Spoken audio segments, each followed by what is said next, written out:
Hello. Sunday morning. I don't like Sundays, as you know. Anyway, this is a very impromptu video. A very kind lady wrote to me and she said, "You must, if you've got a feeling to do a video, don't argue with it, just do it." Well, this is, I'm just doing it. I've just had 3 hours sleep after I had another sleepless night. So I've had 3 hours in the morning and I can't sleep in the morning. And I woken up. Well, I woken up. I suppose I must have had a shift of energy recently because last night was difficult with the fibromyalgia. I was in so much pain and so many spasms. I was screaming, to be honest. Nothing I could do was stop it. And I think when that happens, it's as though something is coming in to trigger off stuff in the body. I'm sure that's what it is because it doesn't happen all the time. So anyway, I did manage to get off this morning. So and immediately I get up. I always come in and put the computer on. It's my friend, you see. And immediately went into a website, a video website. It's called Blended Insight. And she's very, very good, this girl. I like her very much. She's very sort of, well, down to earth, practical lady, and she's lovely. And the video was about relationships. Now, this is my biggest problem in my life, money and relationships. Not at the same time, but I think relationships for everybody are tricky because we're told one thing. Well, it seems to me that these days you don't have to love somebody, you've got to love yourself. That comes first, and then you can love somebody, and you haven't got to depend on someone to love you, and which I don't think I have, because I spent the last 30 years on my own, except for this brief interlude with this nutcase. Now, I've mentioned him to you before in my previous videos. I think it's called Sexual Betrayal. But he was the Emperor Commodus. And, well, we were set up for a reason that I won't talk about now, but we were set up by Spirit because he was the soulmate. I have never experienced anything quite so difficult. I've written a book about him, actually. It's called Betrayal. But I had to write it all down. It was 20 years ago. And I just this morning said, "God, could you give me back the last 10 years? Because it really has aged me. It was a nightmare from start to finish. But powerfully sexual, really powerful. But that was the past life stuff, of course, that came to the surface. I don't know. I think I loved him, but I wasn't in love with him. That's the thing. There wasn't that. And I think he was the same with me. So, of course, he went astray. I've talked about all this before. I've just got to do a recap. So I recently, I know I have to meet somebody soon to help me with all this stuff. I've got to get books published. I've got to go a step further, and I'm not technically minded. So I do need somebody, preferably a man, for I don't mind what I do. I love male company. I do. I love where they're at. You know where you are with them, well, mostly, and I love their company. I've always liked men. I've always enjoyed them. I got on better with my dad, you see, possibly. But anyway, I do go off, don't I? Go off on a tangent. So this is about really this insight I had this morning because the relationship with him, it was a nightmare. I gave and gave and gave and gave, and everything I did, nothing was going to be good enough for him. He played games. He was very clever at games. You could never be sure whether he was manipulating, controlling, or just being his usual nasty self. And I didn't see through it because I loved him, you see, and I didn't see it. And he was very, very, very clever man. But we spent 10 years together. Together, in and out. We lived next door. If he wanted a cuddle, we'd pop into next door for a quick one. But the sex was fantastic, so I think that's why I hung in there, really, because he wasn't. He had a big family, and I think they were suspecting that I was after his money, which I wasn't actually. I didn't know he had it, but he obviously did, because he was quite a clever man. So it was a very, very difficult time with him. And in the end, he had a stroke. I was with him when he had the stroke, and he was in hospital, then a care home, and ultimately he died. It's a very interesting story, actually. The book is going to come out hopefully soon, so I want this man to help me. Anyway, I'm hanging in there, and I know this, you have these readings online, tarot and what have you. Oh, there's a man coming. Well, you're used to them saying that, but this has been going on for a very long time. And the other day, I think it's Venusian tarot. She's absolutely brilliant. She's channeling from a very high place. And something she said struck a chord. She said there's been a delay. And a little light came, to confirm it. A delay. So, because of soul growth. And I only really happened 6 months ago when I talked about the light and stuff, and I think that was the beginning of really, really deep stuff. And this man friend couldn't come in until that time. I don't know where I'm going with this. I just say before I started, I need help. I made no notes. I don't even know what I'm talking about, really. So if I wander a bit, you'll know why. Anyway, it's just first thing in the morning for me. So, this relationship, what was I talking about? This relationship, it was from start to finish a nightmare. We lived next door for a while, which made it more difficult.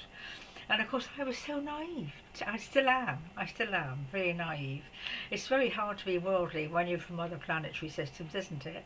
The world is a very difficult place, and people are very clever. I've noticed their minds are, well, majority of people anyway. I've met some very nice people on my videos, which has restored my faith somewhat in humanity. Some very nice people have restored me somewhat. Anyway, this relationship, I'm gone off again. This relationship, it lasted.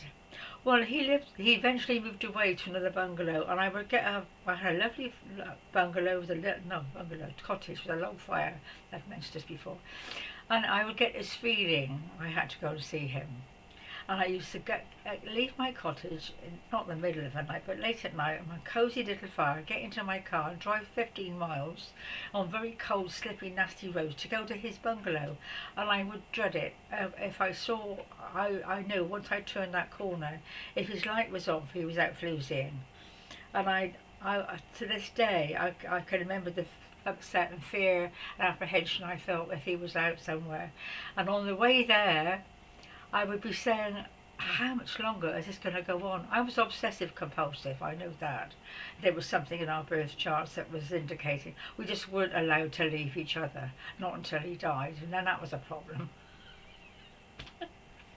In fact, he was still around me for 5 or 6 years, and I couldn't get rid of him. So where am I going with this? Oh yeah, the insight this morning, that's right. So I switched this website on. Well, I switched the videos about relationships, and they just play the music and nothing's really said, and within 2 minutes I was sobbing. I thought, what on earth is going on? What on earth is going on?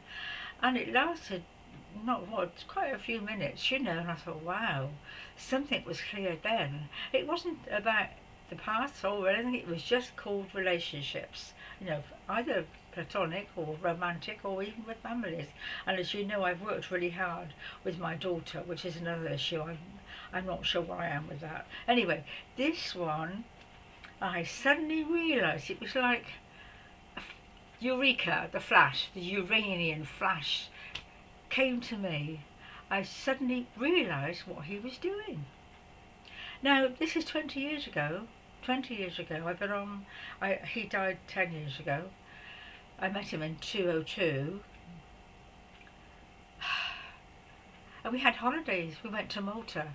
I drove in my Balloon, so 4,000 or 5,000, 25, I don't know how far, from North England, right down across the water to Italy, down through Italy to Bergamo. Well, he was a Roman emperor, so we went to all the places you can imagine. I was driving. I'd never driven abroad before, camping. I've written a story. I would like to get my stories online because you'd love them. I could read them out, but, this one called Turn Left for Rome was about our drama, which I may talk about one day. But at the moment, I'm still working on this flash of insight. I thought, my goodness, he was playing a very, very clever game. Well, he was the Roman emperor, and they were very clever. He was very clever. So it was all about, I'm a very kind, loving person, as you probably know. I love giving people joy and happiness, in whatever way. I suddenly thought that's what he was doing. He knew that, and he was playing on it. He did everything he could to feel sorry for himself, to be sad, to want cheering up, they don't want attention. And I fell for it. I was giving, taking him out for coffee, even paying for him when he had money. Taking him out on trips, taking him out for coffee, taking him into my bed for a cuddle, and accompanying him on holiday. There's a dreadful campsite. I'm going on. I must stop going on. Anyway, the insight was I suddenly realised, and I often wondered, what did I do to cause this unhappiness? It was him. Definitely him. He used everything in the book to destroy everything I did. He sabotaged everything I did. In fact, he almost destroyed me because he was violent once or twice, which I won't go into. But he did everything to destroy me. And I think I've just about recovered. And maybe I thought the sudden release of that energy and that, I thought maybe I was hanging on. Maybe I was hanging on to that, waiting for a solution, waiting for a healing. I don't know, because I don't think anyone else is going to come in until I've done that. Yes, simple really, after all that, isn't it? Simple. But you have to get to that point. I've worked on it for 20 years. What did I do wrong? I've written the book, And of course when he died, I was left out at the funeral. He had loads of money and I was paying for everything. On that note, girls and boys, any relationship, I mean, this is the pattern. My dad was depressive, my husband was depressive, he was depressed. I think I'm free. I suddenly feel freed up from this dreadful pattern of manipulation and cruelty and control and selfishness. So here we go. Take care, dear ones. God bless for now. Bye bye.